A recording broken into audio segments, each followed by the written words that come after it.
Tudo ótimo. Grande André, boa noite, chefe. Queria Boa também noite. agradecer a participação da turma. Estava É, preocupado aqui em consertar.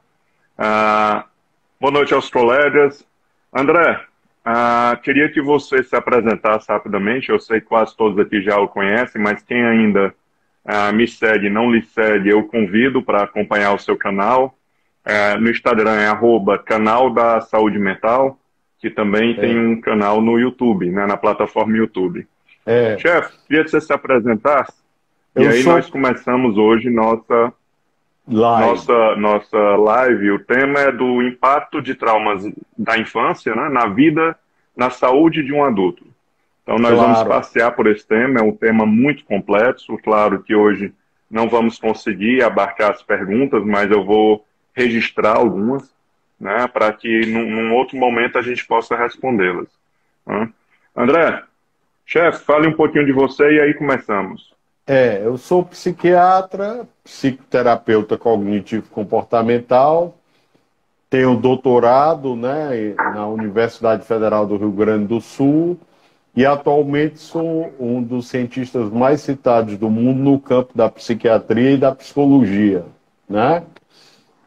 E tem uma expertise em medicina baseada em evidência e em transtornos afetivos e ansiosos. Ótimo. André, como temos feito nas últimas lives, hoje o nosso foco, um mesmo assunto pode ser visto em várias perspectivas. A nossa perspectiva hoje é focar em achados e evidências científicas sobre o assunto. Ok? Esse é o nosso propósito, né? E Claro, assim, o comum é que cada especialista puxa um pouco a sardinha para o seu lado, né? Então, os geneticistas vão puxar para a influência da genética, os comportamentais para o comportamento, os cognitivos para construção de crenças, de esquemas.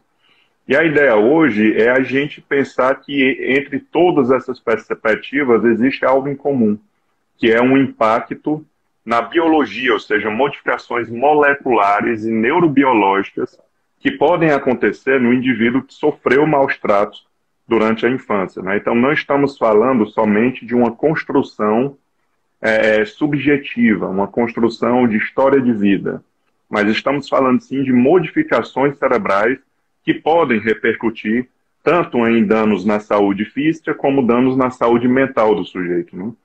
Então, assim, antes da claro. gente entrar nesse ponto, André, queria que você falasse um pouquinho sobre como é a distribuição na população hoje, ou seja, a epistemologia desses maus tratos, desses traumas infantis. Eu acho que a gente tem que começar falando que abusos de várias naturezas físicas, negligência emocional e sexual na infância e no início da adolescência afetam de 15 a 20% da população. Na grande maioria das vezes, por exemplo, do abuso sexual é perpetrado por familiares e vira um segredo familiar, né? Um segredo familiar. E em boa parte do mundo, o abuso sexual e todas essas formas de abuso que eu falei ocorrem mais comumente em mulheres, mais na América do Sul e no Brasil ocorrem com igual frequência entre homens e mulheres.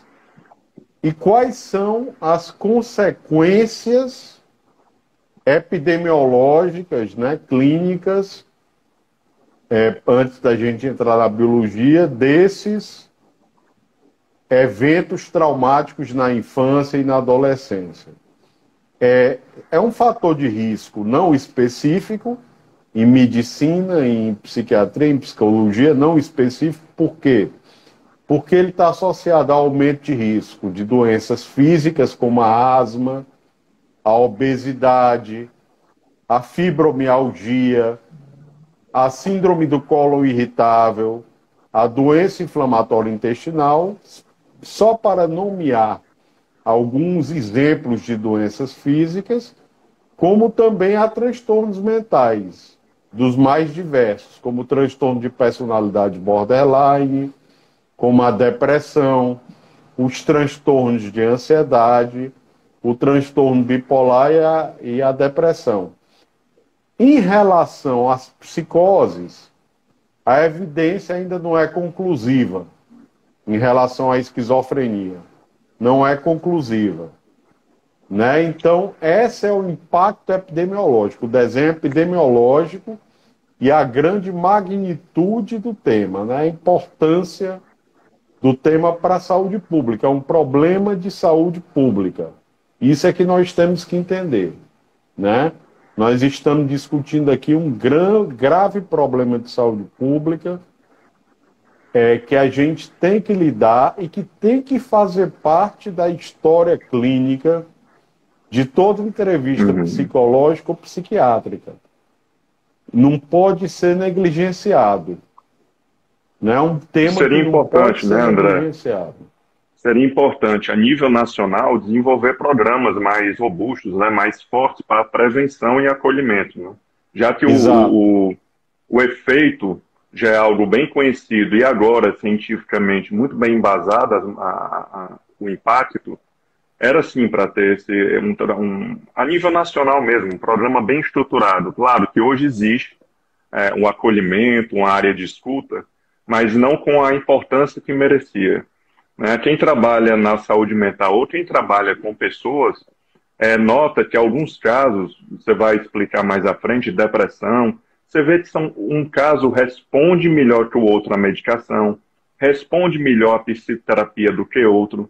E uma das explicações seria a influência assim, dos maus-tratos dos infantis, a negligência, você falou bem agora, o abuso sexual, o abuso físico. Né? E essas transformações, André, a gente pode começar agora, você explicando sobre o impacto na parte de saúde física. Né? Você começou a falar de problemas na alimentação, obesidade, problemas de sono, problemas ligados à inflamação, cardiopatias. Né? Existe hoje evidências da influência, não estou falando de causar, mas da influência direta desse histórico. E é um histórico, como você muito bem falou, ele é pouco explorado no anamnese. Né? Poucas vezes se explora, e se explora, não se dá a importância necessária. Né? Porque é um assunto, normalmente é um tabu, né? É uma história familiar. A OMS, a Organização Mundial de Saúde, entre outros conceitos, ela fala que o maltrato infantil seria uma traição com a criança daquele indivíduo que está na posição de responsabilidade, de confiança e de poder.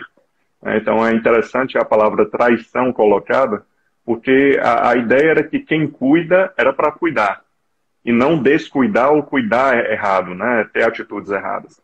Então, André, vamos iniciando pelos problemas biológicos, ou seja, a saúde física do sujeito, como é que ela pode ser abalada por essa história de maus tratos, né? Realmente é mais ou menos como a questão do suicídio. É um mito, né? O mito de que se você perguntar ao paciente se ele tem ideação suicida, você induz o suicídio. É uma mentira.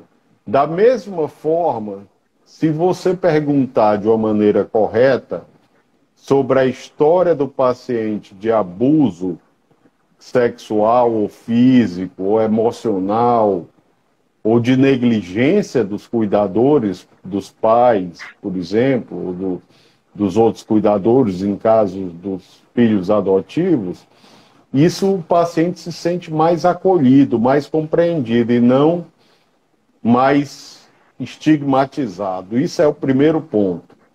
Né? E o segundo ponto é que antes a psicologia acreditava que na catarse, que se o indivíduo falasse do abuso e o psiquiatra ficasse induzindo aquele paciente, o psicólogo, a falar do abuso, melhoraria. E hoje a gente sabe que ocorre a reconsolidação das memórias e que agrava o problema, né? Agrava o problema. Que o que nós temos que fazer é enfatizar o lado positivo, via psicologia positiva desse paciente, e devolver a funcionalidade desse paciente, né? Isso é que a gente tem que ter. em mente, nunca ficar forçando o paciente a ficar se lembrando, que era o que era feito antes pela psicanálise. E hoje, quem mais estuda o transtorno do estresse pós-traumático é Israel, por estar na faixa de Gaza.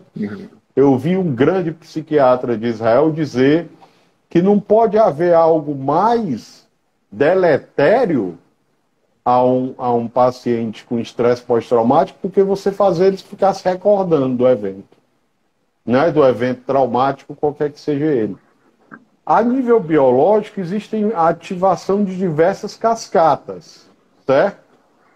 Existe o aumento da inflamação, das citocinas inflamatórias, que são mediadores inflamatórios, a proteína C reativa, que é o PCR que está aumentando, que é um fator de risco cardiovascular, então daí a conexão possível com eventos cardiovasculares, né? Uma ativação do eixo hipófise, hipotálamo, adrenal, que é muito importante, né? Que leva ao aumento do cortisol, e esse aumento do cortisol é neurotóxico. E é uma neurotoxicidade específica, sobretudo as células hipocampais, que são as células que o hipocampo é a área da memória recente. É por isso que o paciente com transtorno do estresse pós-traumático, ele tem um déficit de memória recente como um dos principais manifestações psicopatológicas, porque o cortisol em excesso destrói as células apicais do hipocampo, né? Também há uma hipersensibilidade, uma hiperativação ou uma hipoativação da amígdala, dependendo da idade em que ocorre o abuso sexual, e há uma série de alterações estruturais, né? Que a replicação nos estudos é pouco clara ainda, porque o estudo de neuroimagem, ele tem diversos confundidores, né? Como a dieta, como a atividade física, como o uso ou exposição prévia a medicamentos psiquiátricos, né? Então há uma série, como o gênero, então há uma série, a cultura, de confundidores. Então os achados não são bem replicados. Mas o que a gente sabe é que há uma diminuição do hipocampo, que é a área da memória, e uma hiperativação, ou diminuição da ativação da amígdala, que eu queria que você explicasse para nós como é que ocorre essa questão da amígdala. Porque você gosta muito dessa área cerebral, eu queria que você explicasse o que é que quer dizer isso, né? André, há alguns estudos, a amígdala está ligada a vários, é uma glândula importante, está ligada a várias funções. Uma delas, a ativação do sistema, né, adrenal, e preparar o sujeito para lutar e fugir. Então é visto em muitos casos, com a história de maus tratos ou negligência, que o sujeito ele fica hiperativo nessa área, ou seja, uma maior disponibilidade da ação da amígdala, né? E aí traz para o sujeito uma maior frequência e intensidade na ativação do que a gente chama de estresse ou ansiedade, né? E daí levar a alguns diagnósticos, como a depressão também. Então, o cérebro do sujeito fica mais atento e perceptivo a riscos, né? Ele se transforma em, sem querer, de forma involuntária, um analista especializado em ver risco, problema e complicações. Claro que isso acontece também com pessoas que não têm na sua história maus tratos ou negligência, mas fortes evidências de que quem passa por esses maus tratos existe sim um aumento, uma hipersensibilidade nessa área, como também a diminuição na capacidade de antecipar recompensa, ou seja, o sujeito ele tem a maior dificuldade de ativar aquela motivação para fazer as coisas, né? E claro, esses dois aspectos juntos predispõem o sujeito a desenvolver alguns transtornos psiquiátricos, né? E assim, em algumas crianças, de uma maneira até protetiva, ela acaba se adaptando àquela circunstância de maus tratos crônicos e ela vai se acostumando. Mas o cérebro sofre com isso, né? Alguns estudos sugerem que, por exemplo, quando os maus tratos acontecem ali entre os 3 e 6 anos, é mais comum com que esse indivíduo adulto ele apresente uma menor atividade da amígdala. Exato. Ou seja, no lugar de ele estar ali hiperexcitado com a amígdala e a ansiedade a todo vapor, ele fica se mais torna introspectivo. mais embotado nessa área mais introspectivo. E na vida adulta, nós conhecemos os casos, aumenta a chance do sujeito ter consequências quanto a riscos, né? A riscos reais, droga, violência, cometer algum tipo de crime. Porque como ele tem a área de análise de risco que está embotada, aumenta. E já adolescentes, 13, 15 anos ali, que bem a fase do bullying, se nota que nessa idade, devido a uma necessidade de lutar, que já é um jovem adulto, né? Essa necessidade de lutar raramente tem esse embotamento. Geralmente é uma hiperativação assim, do estresse e da ansiedade. Né? É interessante essa diferença de idade, porque a criança, de alguma forma, ela não tem como se defender, ok? Então não adiantaria uma criança ter uma resposta de luta e fúria se ela é um bebê, se ela não... Então, assim, a natureza ela tem essa diferença na fase de vida do sujeito, mas o impacto no futuro é muito parecido. Então, assim, as mudanças neurobiológicas... O Viktor Frankl falou em Busca de Sentido, né?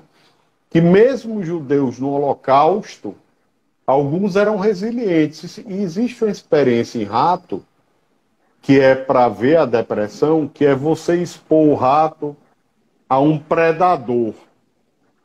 Né? E alguns ratos são naturalmente resilientes e não desenvolvem fenótipo depressivo, comportamento parecido com a depressão. Né? Isso é muito importante. Então, existem pessoas geneticamente e que o ambiente modelou essa personalidade nascente, esse cérebro em desenvolvimento, para serem resilientes, né? São seres humanos ultra resilientes, né? Que são uma minoria, mas que existem e que há um grande equívoco na pesquisa em psiquiatria e psicologia, que é focada a doença. Né? Em toda especialidade médica, você estuda, por exemplo, quais são o que leva a uma saúde cardiovascular, uma saúde neurológica, uma memória perfeita aos 100 anos. E na psicologia, agora que está vindo a psicologia positiva, a psiquiatria positiva, tentando entender o que leva à resiliência. Porque se nós pensarmos em entender a resiliência, em entender a saúde mental, isso pode dar pistas importantíssimas. Por exemplo, o que leva um paciente que sofreu abuso, ou uma pessoa que sofreu abuso, a não ter nenhum transtorno mental. Isso pode dar um subsídio biológico para novas drogas, para depressão, para entender melhor o estresse pós-traumático. E hoje está havendo essa mudança. Da mesma maneira como o professor Ivan Esquerdo, em Porto Alegre, ele fez uma mudança completa no estudo da memória. Né? Todo mundo se preocupava em não perder a memória. Aí tem um livro do Jorge Luiz Borges, que diz o seguinte, que tem a ver com esse tema, que no mundo funes o memorioso, ele não se esquecia de nada, o cara. E o cara não tinha saúde mental e termina abarrotadamente doente e morre, porque não se esquecia. Aí o professor Ivan Esquerdo começou a estudar o esquecimento. Todo mundo preocupado com a memória, ele disse, não, vou estudar porque o que faz o cérebro esquecer. Aí ele descobriu que o esquecimento, como você intuitivamente falou, é um processo ativo, que gera um gasto de energia cerebral, síntese proteica, né? É um processo ativo. O cérebro trabalha para esquecer. Então, as terapias de extinção, elas são... a extinção das memórias, elas geram um gasto energético cerebral. Ela não é uma coisa passiva, como se pensava antes, na época do James, grande psicólogo inglês. britânico. Dá Não. trabalho esquecer, né, André? Dá trabalho esquecer. Dá um gasto energético esquecer. Isso é que é o que você falou intuitivamente que ele provou. E ele só Uma não das foi regras, Nobel por uma questão injusta, né? Muita gente considera uma grande injustiça ele não ter ganho o Nobel, o professor Ivan Esquerdo, né? Porque André, ele fez essa grande demonstração. cara, é um dos maiores especialistas do mundo em memória, né? Quando se Ele fala em faleceu memória, se lembra do nome recentemente, dele. e ainda continua lembrado por todos nós. E era uma pessoa maravilhosa, humilde, como todas as pessoas que muito sabem tendem a ser humildes, né? Que bom. Ah, André, um ponto importante que você está falando, a, a- eu estava vendo alguns estudos de neuroimagem, porque a neuroimagem é algo razoavelmente recente, então todas as terapias e as teorias que foram criadas antes da neuroimagem não tiveram a chance de ter esses achados, né? De poder estudar com essas máquinas, com as ressonâncias e tudo. E é interessante que uma pesquisa onde se identificou pessoas historicamente traumatizadas com um maus trato, a negligência. Claro que a gente não está falando simplesmente de uma verbalização de um paciente dizendo que eu fui maltratado. Existe uma pesquisa maior com familiares identificando o quanto subjetivo foi aquele maus trato e o quanto realmente fatos aconteceram, né? E aí foi identificado que existiam pessoas que não tinham psicopatologia em adulto, sem psicopatologia e tocando a vida deles muito bem. Assim, É, uma capacidade de resiliência importante. E os que não eram resilientes e sofriam de transtornos psiquiátricos e sofrimento mental, existia as mesmas modificações moleculares e biológicas na conectividade, na função desses esquemas, existiam semelhança de falhas nessa construção. Porém, naqueles que eram resilientes, que viviam bem, eles tinham conexões que os outros não tinham. Então, hoje os redundantes. estudos apontam É, que, no lugar de ficar tentando consertar o estrago, vamos dizer assim, num palavreado mais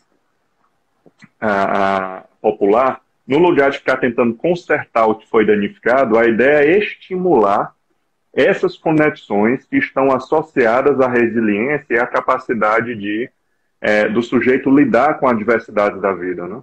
E aí, como você é, falou, as terapias que usam supressões, técnicas supressivas para a memória, né, tudo que acontece mais costuma ser mais neuroeconômico, mais barato para o cérebro. E ao contrário do que pensam, lembrar é mais barato do que tentar não lembrar. Tentar esquecer gasta mais energia do que dar atenção a uma lembrança que surge. Então, assim, todo mundo sabe o quanto é difícil não dar atenção a um assunto que penetra na consciência, né, que nos invade. Mas as técnicas supressivas, elas sofreram muito preconceito por chocar várias teorias e vários métodos, né, de psicologia, de psicanálise. Mas é algo que não nos cabe hoje porque é um assunto aí bem polêmico e que merece é. atenção. E a psicologia positiva, ela não recebeu a atenção necessária no Brasil, certo? Eu concordo. E claro que você não precisa usar a psicologia efetiva como sua grande abordagem, mas ela tem estratégias e posicionamentos que funcionaria aderindo isso em qualquer terapia. Qualquer terapeuta de Concordo. qualquer abordagem Qualquer pode abordagem. agregar psicologia positiva no seu trabalho, porque ela tem evidências de estimular o desenvolvimento de circuitos cerebrais que vão promover a qualidade de vida, a funcionalidade, como você bem falou, né? A gente está tão preocupado em consertar o que está quebrado que a gente não se preocupa tanto em construir o contra-ataque, né? Assim, uma área de proteção. Eu Então, queria André, só a gente enfatizar entrou. depois, só uma coisa importante, que é a transgeracionalidade dos traumas, né? Nós temos uma área hoje, pessoal, chamada epigenética. O que é o nosso DNA? É o código de barras. Mas o DNA, para ele funcionar, ele tem que gerar proteína, né? E quando o indivíduo sofre traumas, ele tem metilação, acetilação, alteração na estrutura do DNA, certo? Então fizeram uma experiência com judeus que sofreram no Holocausto, pegaram a quarta geração de judeus nova-iorquinos e fizeram um histórico, um mapeamento daqueles que tiveram tataravós que sofreram no Holocausto e daqueles que não tiveram. E viram, pela padrão da metilação, da acetilação, pela epigenética, conseguiram identificar com 95% de precisão os que foram tataranetes de quem sofreu e quem não sofreu. E essa transgeracionalidade que é estudada na terapia sistêmica familiar, hoje tem uma explicação também que é a epigenética, né? E é importante a gente enfatizar também que um grande risco de ser abusador é ter sido abusado. Isso é um dado inquestionável na literatura, né, de que muito frequentemente o abusador foi abusado. Né? Então há um componente transgeracional por modelagem, por epigenética, há um ciclo familiar do abuso, que é muito importante a gente pensar nisso, para entender nossos pacientes, né? André, me tira uma dúvida. Essa modificação que você falou nos cromossomos, seria aquela, os alelos mais curtos nos transportadores de serotonina? Não, esse essa tipo não de é alteração? epigenética, essa é estrutural. Essa é estrutural Essa é alelo evento. mesmo, é alteração de acetilação, de metilação, mas não muda a sequência das bases nitrogenadas. Entendi. Né, do código de barras. Altera, mas não muda.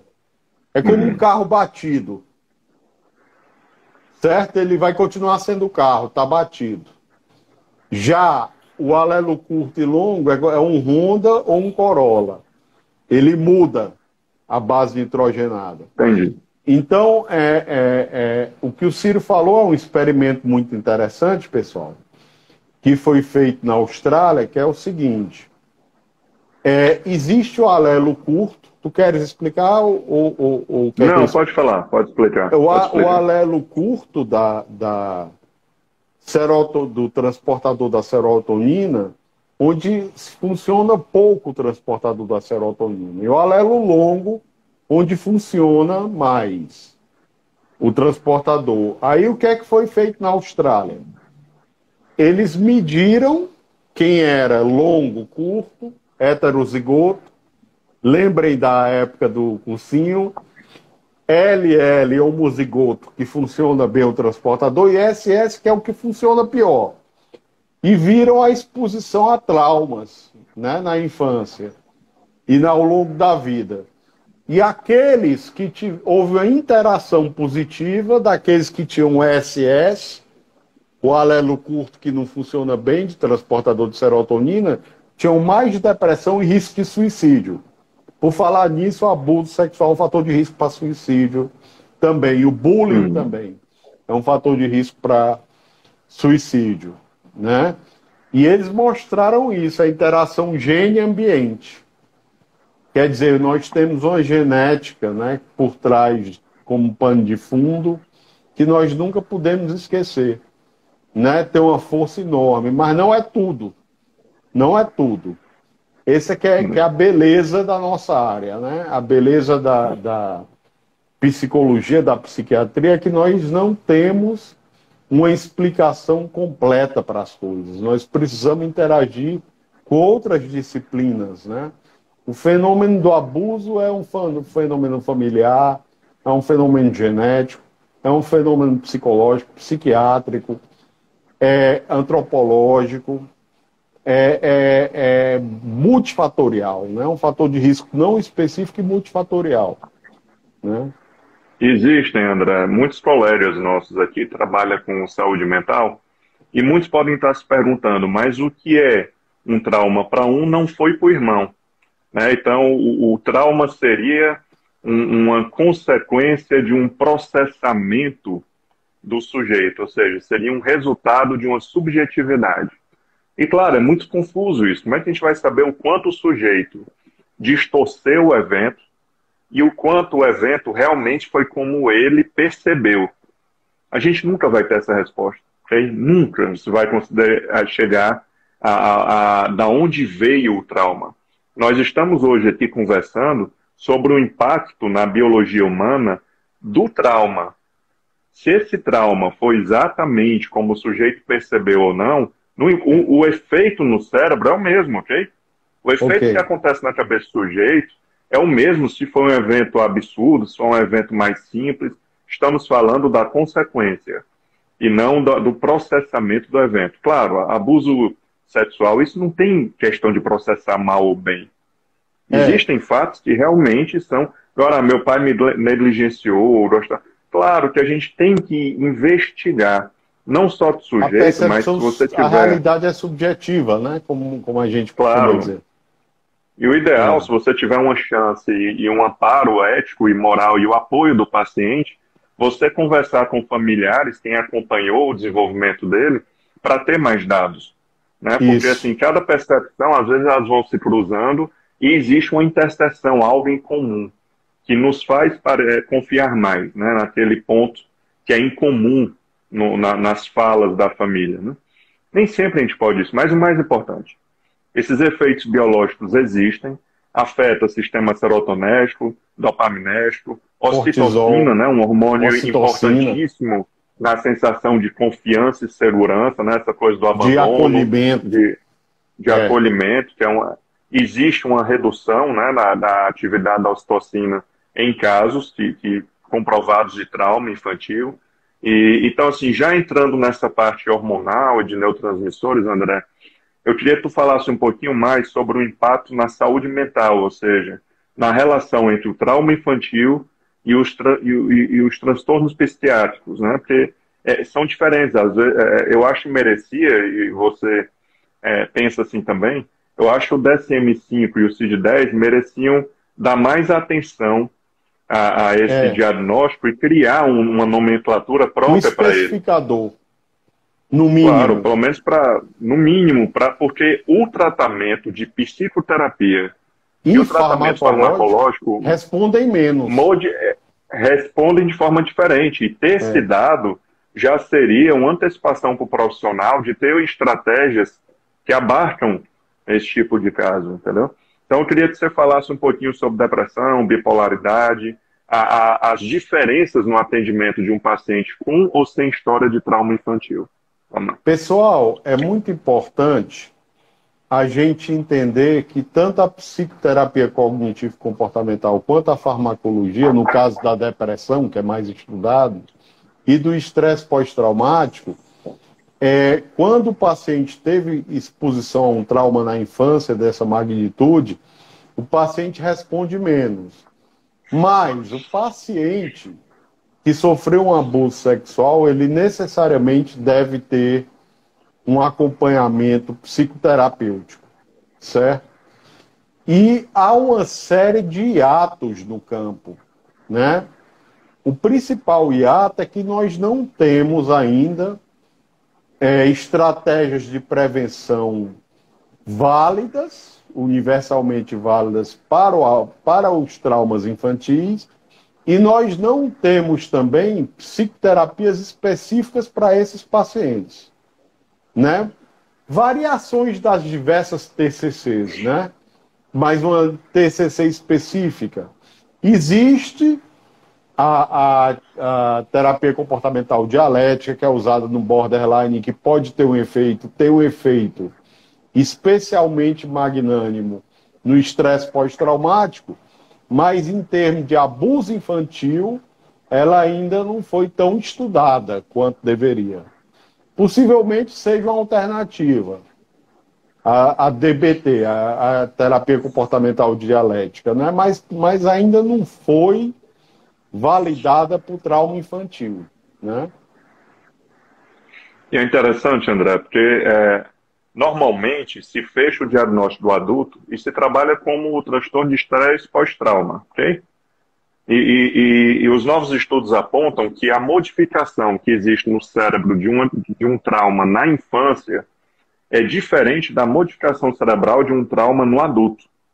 Por isso que merecia um diagnóstico diferencial para quando acontece na infância.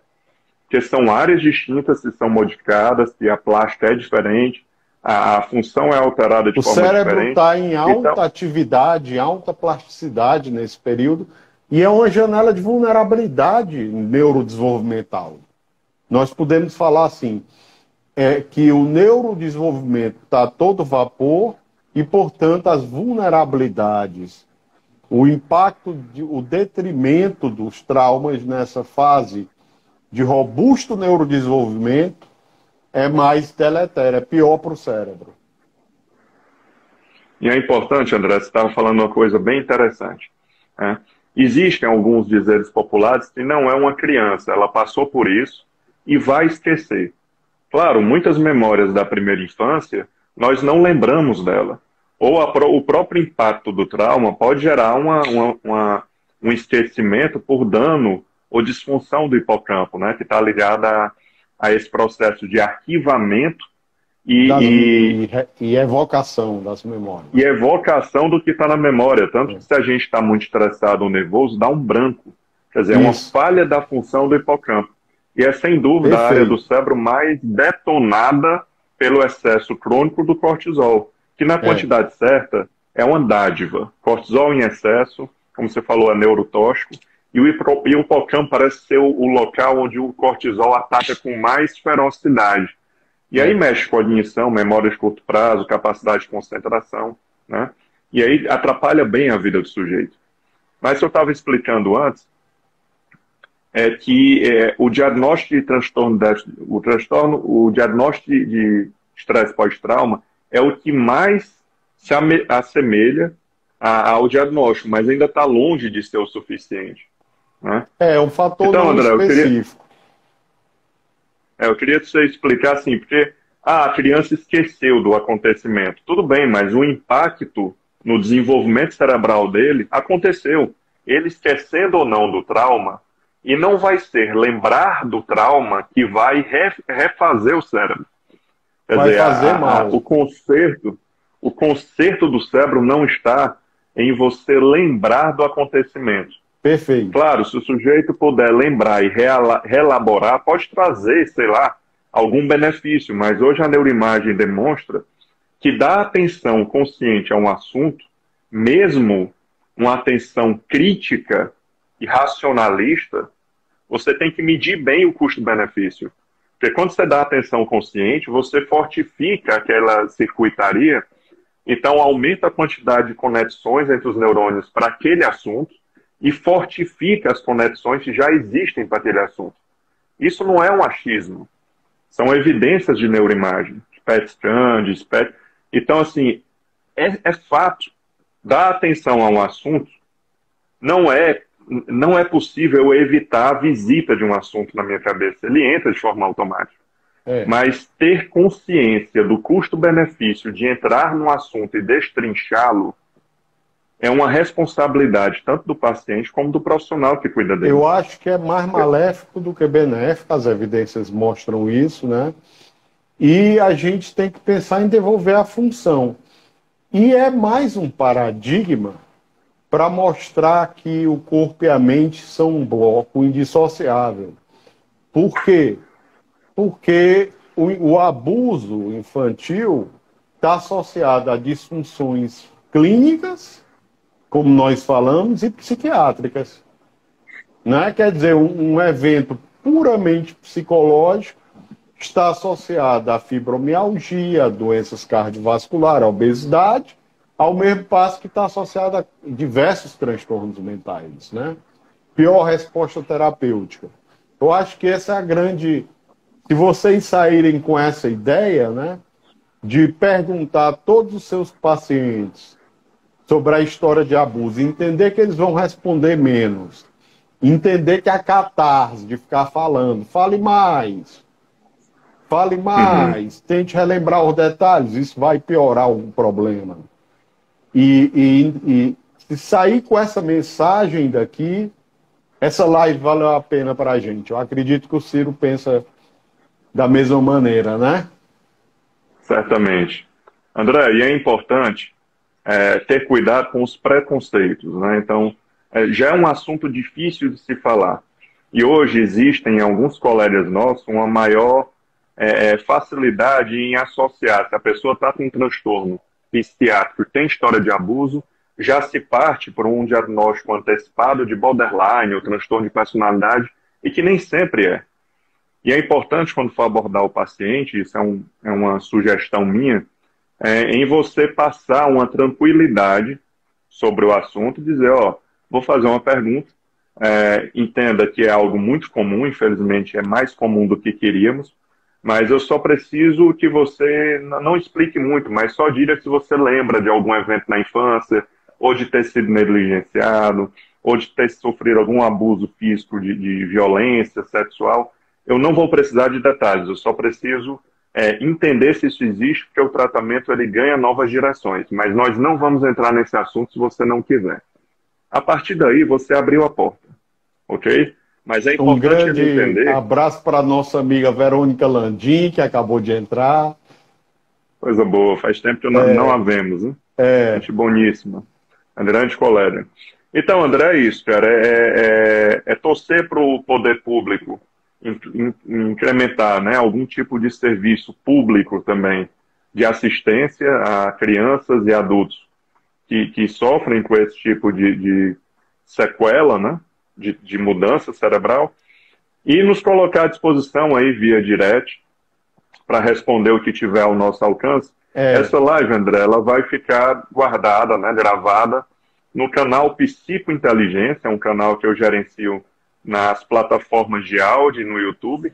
No meu Instagram e vai ficar também no seu canal. Eu queria que você divulgasse o seu Instagram e o seu canal do YouTube. Vai ficar, pessoal, também no canal da Saúde Mental, que é o meu Instagram, @canal da Saúde Mental. Eu também estou disponível para responder a qualquer pergunta no direct, como o Ciro também. E vai estar no canal da Saúde Mental, que é o meu canal do YouTube também, que tem um link.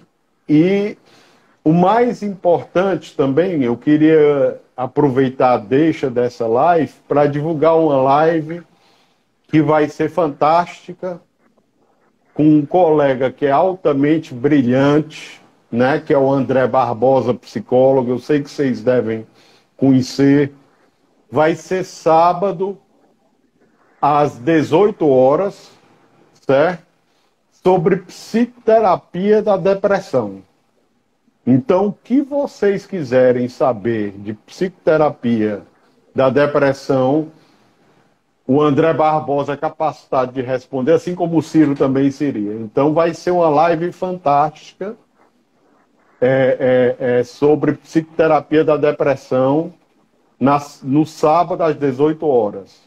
No canal da Saúde Mental e no canal @o psicólogo. Eu queria deixar Ótimo, isso. André. Chefe, brigadão aí pela parceria. Queria agradecer a todos também. Uma turma se manteve com a gente até o fim. Eu sei que é um assunto que levanta polêmicas, mas que a gente está falando de evidências. A gente não está falando de defesa de abordagem, né? Estamos falando de evidências que não podem ser negligenciadas. São tratamentos específicos e, sim, não há hoje uma terapia que se possa dizer que ela é formada, feita, elaborada para esse tipo de caso. Então é um assunto novo, assim, a nível de... É antigo a nível de ver o resultado, da observação empírica, prática, né? Mas a nível de resultados, como envolve crianças, né? Toda pesquisa fica um pouquinho mais lenta quando se envolve estudar bebês, estudar crianças. Mas é o começo de um grande assunto, André. Chefe, obrigado. Eu que agradeço. Vamos nos encontrar em outras lives em breve. Obrigado a todos. E vai ficar gravado, ok? Obrigado, pessoal. Uma boa noite a todos. Tchau.